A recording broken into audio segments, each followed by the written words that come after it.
This is an absolute disaster. On the verge of their first sweep of the 2026 campaign, the bullpen of the San Francisco Giants does it again.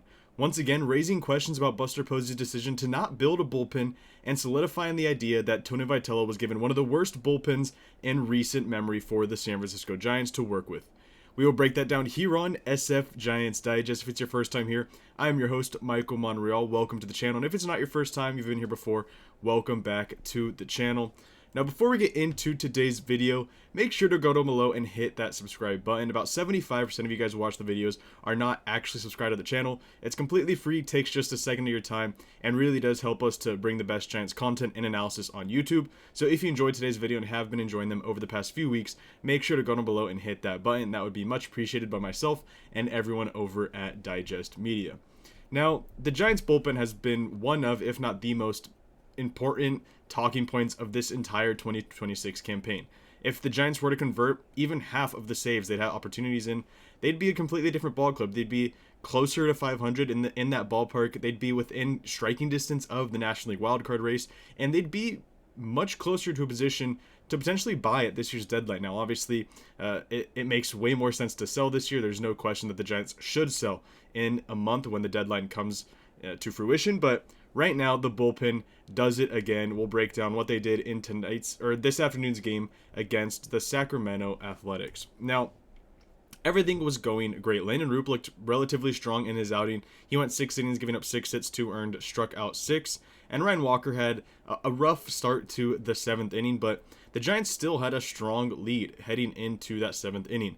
Jung Hoo Lee had a huge triple that got past Lawrence Butler, scored 3. Then Victor Barracoto followed that up with his second home run in as many nights. Fun fact about that, it had the exact same metrics as his home run last night. It was the same exact exit velocity and the same exact distance to center field, but we're talking about the bullpen in this one. Then is when it really started to go downhill. I mentioned Ryan Walker struggled in his 2/3 of the 7th inning. Eric Miller came in, gave up a hit, they scored another. Dylan Smith gave up 1 earned, and then Caleb Killian in the 9th is where it all exploded. He gave up 4 earned runs and getting just 2 outs in the top of the 9th inning.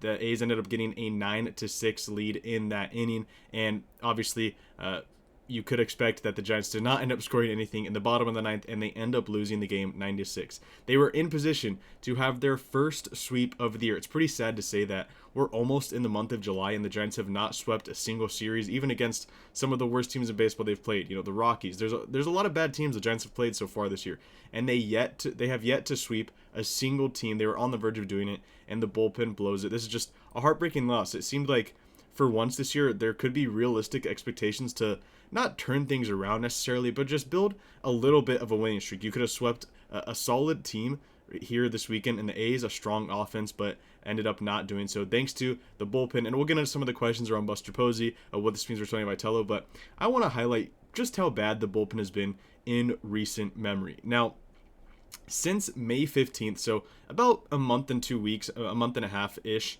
the Giants have been the worst bullpen in baseball in terms of value, in terms of F4. They're at negative 1.2 wins above replacement during that time. Now, by ERA, they are the 4th worst, so they rank 27th in baseball in terms of ERA during that span with a 5.08. They've thrown 125 innings in that span, striking out just 8.2, which isn't the worst in baseball, but it's definitely not something to brag about when you're talking about bullpens nowadays are filled with guys throwing 100, striking out a ton of guys, and the Giants simply do not have that. And one thing that is for sure is they do not have a guy that they can really trust in high leverage situations, especially considering the 4.3 walks per 9 they have in that span since May 15th, which is one of the higher marks in Major League Baseball. Now, I mentioned that they do not have a name you can trust in high leverage, and that's absolutely been the case. This is everyone who's thrown at least 5 innings in the Giants bullpen during this, month and a half stretch since May 15th. Matt Gage has been abysmal in terms of coming in, inheriting runners on the bases. He's basically let, I believe, half of them score when he's come in with runners on base. Tristan Beck got optioned, but he has not been a major league caliber arm. Eric Miller has looked very, very underwhelming through the last few weeks, and really this entire season. There's just been no command whatsoever, and then giving up base hits after giving up walks. He's walking 11 hitters per 9 innings in his last 9.2 innings thrown. That is just unbelievable. That cannot be a sustainable number whatsoever. Everyone else has actually been relatively strong with their walks outside of Sam Henges, so to see an 11 and a 7 between those two guys is just absolutely heartbreaking. You look at the bottom of this list, JT Brubaker, Dylan Smith, they've been great for the Giants over the past month and a half, especially JT Brubaker, throwing close to 20 innings at a 1.83 ERA. Dylan Smith has been a pretty strong success story since getting called up the most recent time. But names like Keaton Winn, he's now on the IL, and he got hurt by Tony Vitello throwing him out 3 days in a row. Caleb Killian, this doesn't even include his outing today, a 5.14 ERA. He's been one of the better success stories of the Giants this season, but even he is seeing some regression because he's never been a big league reliever this often. This is his first season being a full-time reliever at the big league level, and you're starting to see some of that. He's not as effective as he was early in the year, but he's still a relatively strong reliever. But for him to be your closer, for him to be the guy you're turning the ball over to in the 9th inning, it's just a huge question mark every single time, and that ends up falling on Buster Posey. This can get into that discussion, but I mentioned we'll break down what this means for Buster Posey, why they went into the season, and I put out this tweet shortly after the game, or no, actually shortly after the bullpen blew this game. I said there's been a lot of questionable decisions from the Giants over the past decade, but going into this season, thinking this bullpen was anywhere near good enough has to be up there as one of the most. Now, when you're talking about questionable decisions with the Giants over the past few years, you think about how they developed names like Joey Bart, Elliot Ramos early on, Marco Luciano, of course, and you also think about not re-signing Kevin Gausman, not signing certain free agents, but going into this season with this bullpen group, thinking that you could have a formidable bullpen group with these names has to be up there, maybe top 5 most questionable decisions in the last decade. Obviously, 2016 was the last year the Giants made the playoffs outside of that magical 2021 season.